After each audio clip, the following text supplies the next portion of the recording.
Hi everyone, I hope you're all doing great today. Once again, it's taken a very long time to get back in touch. As I promised you guys, I would do my best, to update you, even though like I said, I know I will be very busy around this time. Okay, so real quick, there was something that happened barely 24 hours ago. So I stumbled on this news about Russia's new decision to go all out in this war. Ever since Russia went into Ukraine, the idea or the term they've always used has been military operation. In fact, you were forbidden to use any other term or expression to, reference what Russia was doing or is doing in Ukraine. They called it military operation. Now, Russia says we are moving away from that code of military operation to all-out war because they have seen that the EU, the NATO, and the US are now determined to bring Russia down. That is the truth of the matter. Remember from day one when I started telling us about Russia, I've always told us that a nuclear war is going to break out and it's going to probably lead to a third world war.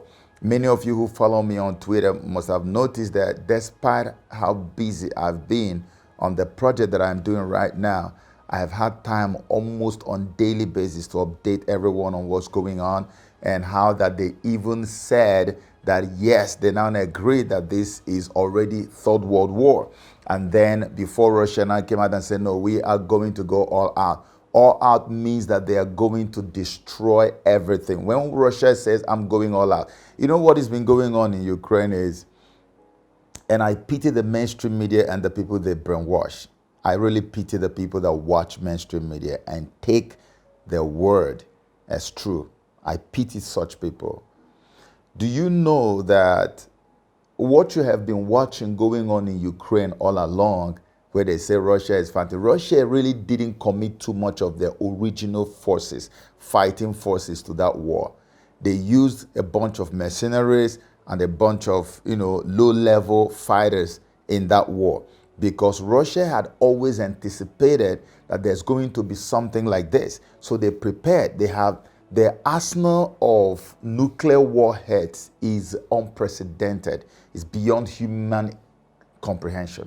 You can't even compare what Russia has in terms of nuclear warheads to what America has. America is nowhere near what Russia has in terms of nuclear warheads. And everybody knows that Russia is prepared and ready to use all these nuclear warheads. And you know what it means to use a nuclear warhead. When the battle comes down to nuclear, you know you are in a very big mess. And that's where our world is going now. A Russian senator to come out and openly say that Ukraine is finished. Ukraine will disintegrate. It means that Ukraine cannot exist anymore. Now, why did he say that? He went further to explain, to say, listen, what you have as Ukraine today is a place where different nationalities come together to coexist. And what other nation comes to mind? Nigeria. Nigeria has many nationalities. We have three main nations living as one in Nigeria under the British crafted political system that is not existent anywhere else on earth. That's what we have in Nigeria, a system that goes backwards. According to Lord Lugard, who was the premier of this satanic thing that they created and called Nigeria, they don't want anybody to have freedom. The Yorubas functioned as a whole nation on their own. The Igbos functioned as a nation of their own. The North functioned as a nation. They first started by amalgamating the Southern and Northern Protectorate. And then they included Lagos and all of that. They knew why they amalgamated because they know that when all these different people come together, they will never be able to agree on anything. And that's what they use in Illuminati, which is called divide and rule or divide and conquer. When the people are divided, you can be able to rule them. if you don't bring two incompatible bodies together and make them one, you won't be able to rule them. If Yoruba people were standing on their own as a nation, nobody can come to conquer them or do anything to them. But if you have them together with the Igbos who think and reason different, their own is all business. Yoruba man has his own planning about corporate life and all that. Hausa man, his own is farm, agriculture, and government. So you have people with different ideas about life and put them together. If this one gives you trouble, you go to the other one. If that one gives you stress, you go to the one in the south, in the east. So that's the easiest way for the slave masters to rule slaves, by bringing people who don't agree to stay in one place. That's exactly what they did in Nigeria. And this is what has happened with Ukraine. But unfortunately, the Western powers decided to take advantage of that vacuum, of that loophole, and then make Russia the scapegoat. And by making Russia a scapegoat, they kept shopping for a better candidate who will be on their side and help them to destroy the Russian aspect of Ukraine. Because if you enter Ukraine, there is an entire Russian aspect of Ukraine inside Ukraine. That Russian aspect is located in the eastern part of Ukraine, which is incidentally where this so-called Zelensky was born. The whole eastern part of Ukraine, they speak fluent Russian. All these guys are Russian. They are Russian by heart, by everything. In Nigeria, if you cross the border from Calabar and go into Cameroon, you will see plenty of Igbo-speaking people who are part of Cameroon today. These are brothers. If you leave the place they call Eastern Nigeria and go to South, which is Delta State, you cross over and move from Onitsha and cross over to Delta, to Asaba. You see pure Igbos there. Not like they are speaking. They are actually Igbos, but they belong to South. So imagine if South were to become a nation, it will be having Igbos there, and these other Igbos here that are in a different nation will become Igbos too. It still doesn't change anything. So that's exactly what happened in that part of Ukraine. They have plenty of Russian-speaking people, including in Mariupol. Mariupol is almost 85% Russia. Kherson, you go to the whole of Donbass, the whole of Crimea. These are all Russian-speaking people. There are also people in Lviv who are Polish, who speak Poland, who are part of Poland, actually. So there are people who also belong to the Hungarians. And then, so the whole of Ukraine has people that belong to nations that we know their names today. They originally came from there, but they are all coexisting inside of Ukraine. So the West, because the West has now hijacked Poland, Hungary, Lithuania, Slovenia, all these other people, all their own nationals that are located inside Ukraine, they decided that Ukraine will now become part of the European Union, since those other guys have now joined the EU. So that Russia, that is not part of the EU, will now be kicked out of Ukraine, so that all the other people from Hungary, Poland, and the rest of them that are also Ukrainian nationals can stay in Ukraine. You see where the problem started from. If Poland and Hungary and all these people had not joined EU, there wouldn't be any need for them to start antagonizing the Russians who live inside of Ukraine. But because they have already joined, their people, their parent nations, don't see any reason why Russian-speaking people will still become a part of the nation of Ukraine that they all share together. So that's why they started maltreating people who were Russian speakers. That's what led to the coup. Russians, and many people call it actually a coup d'etat, because the guy that was kicked out in the 2014 mass riot that kicked this guy out is the Russian leaning guy that they kicked out, Viktor Yanukovych. That guy was democratically elected as the president of Ukraine, but he was chased out of power because the West saw him as a threat. They saw him as a guy who will make Ukraine to lean more towards Russia. And that's why they kicked him out of power. And it was illegal. And it still remains illegal till today. But the mainstream media will never run any piece on it. They will never tell you this. It was illegal what they did. And after they did that, what did they do now? They started changing leadership until they now found a perfect stooge in Zelensky. Zelensky, to me, like so many people have said, really doesn't run anything in Ukraine. They just place somebody there who will allow the West come in and they just run everything in Ukraine. Ukraine literally just belongs to the West, because the West believes, like I've just explained to you, that if we have now gotten Poland, Lithuania, and almost all these former Soviet countries to join EU or to join NATO, why should their own members, their own nationals, who are also Ukrainian nationals, be sharing the same country with Russia, who is an arch enemy of the Western powers?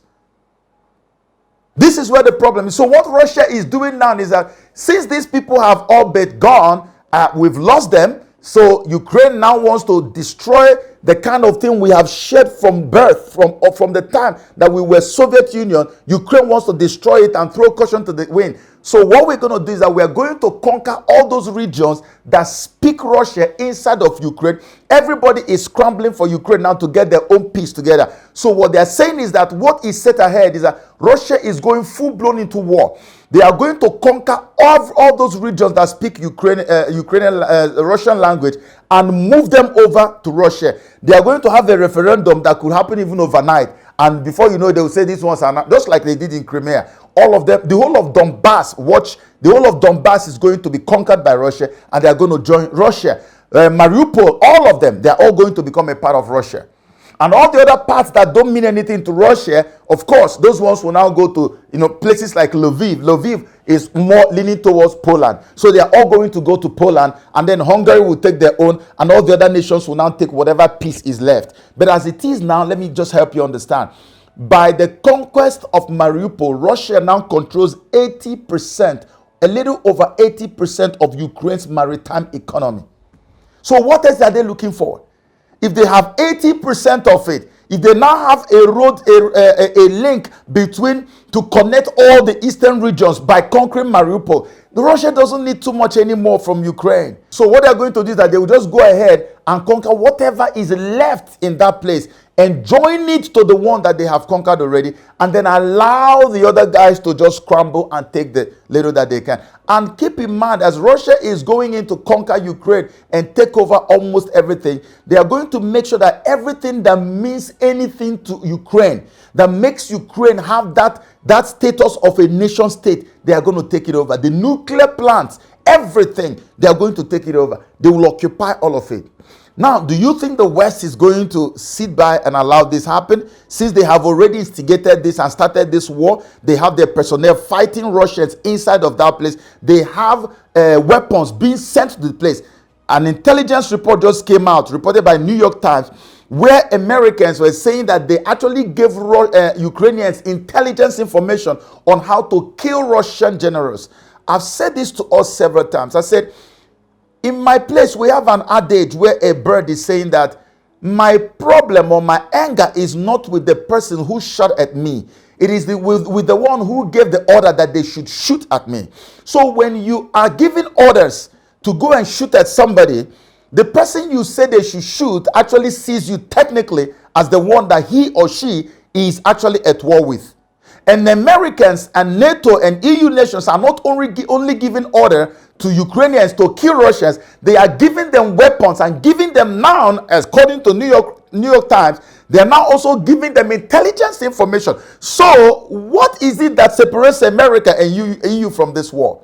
That's why Russia said recently that going forward, and that going forward, which is the major reason why I'm making this video, that going forward could be from maybe May 9, which is Russia's victory day. Going forward, we are going to now begin to target nations that are sending weapons to Ukraine to attack Russia.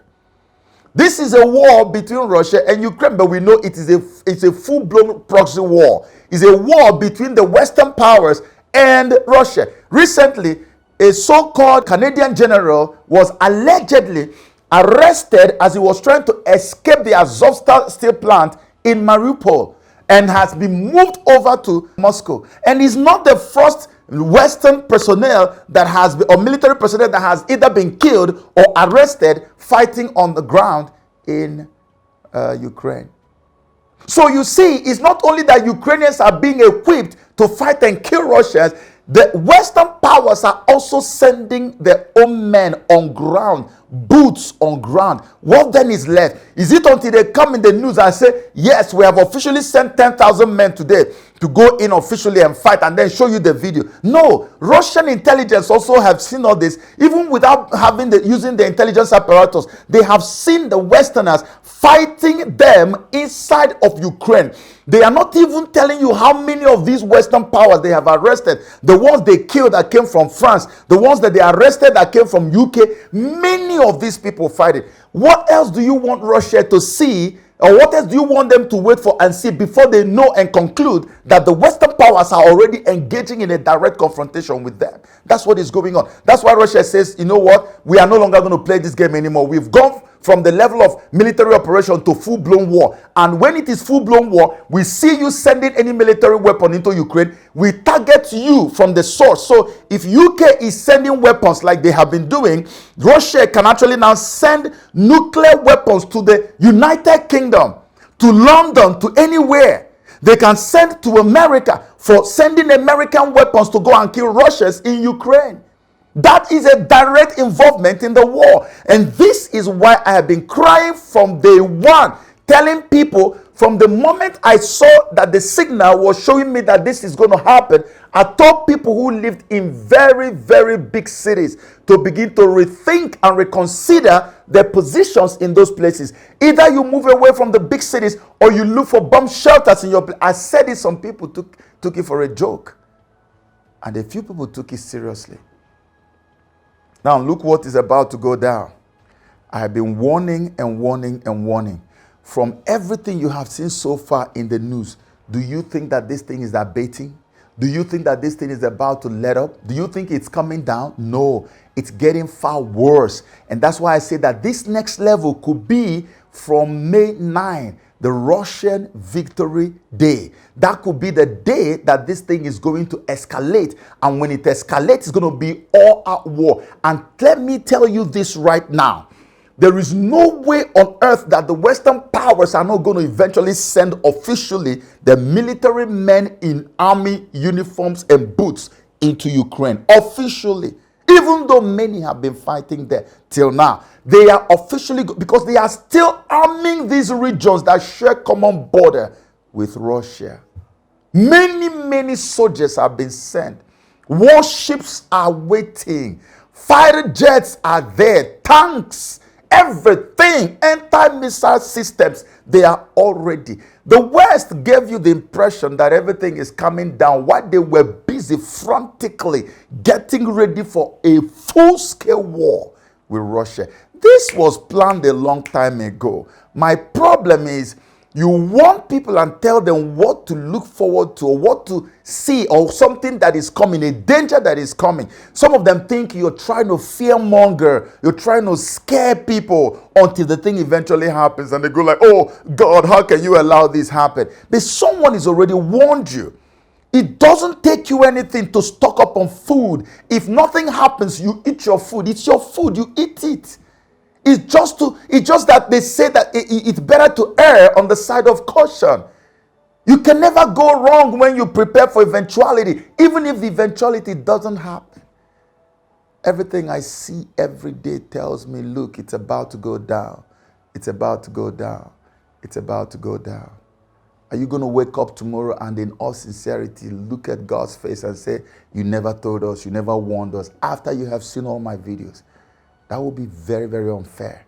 And that's why I'm making this one again out of my incredibly busy schedule. I just decided I was going to make this one and just put it out there to warn everybody who is in Europe, who lives in America.